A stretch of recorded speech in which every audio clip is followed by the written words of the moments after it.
Gazpacho has its origins here in the Andalusian cities of Sevilla, Cordoba and Granada.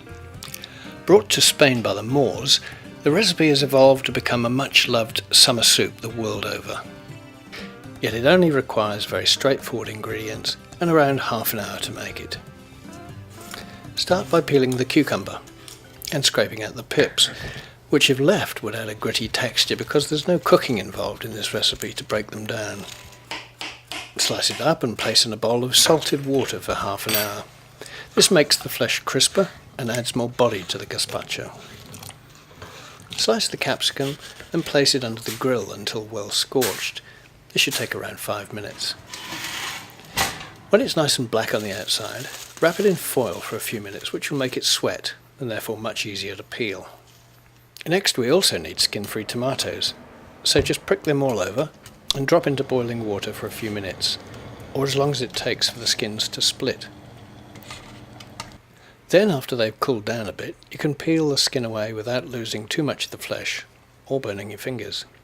We won't need the pips either for the same reason that we removed them from the cucumbers.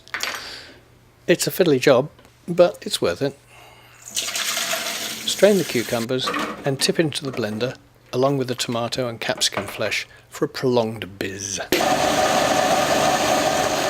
If you like garlic, then you could add 3 or 4 cloves, but we're keeping it mild today with just 1. Chop the onion as well and add to the blender, along with the bread, which just needs decrusting and cutting small enough to add via the chute. And don't forget to chop the oregano as finely as possible prior to adding to the blender. This will help extract the oils to best effect. The last additions are the red wine vinegar and olive oil. And although this is a Spanish dish, we as Australians recommend locally ground and pressed olive oil, which is often better than the imported oils. Finally, it just needs running through the sieve to separate as much of the solids as possible from the liquids.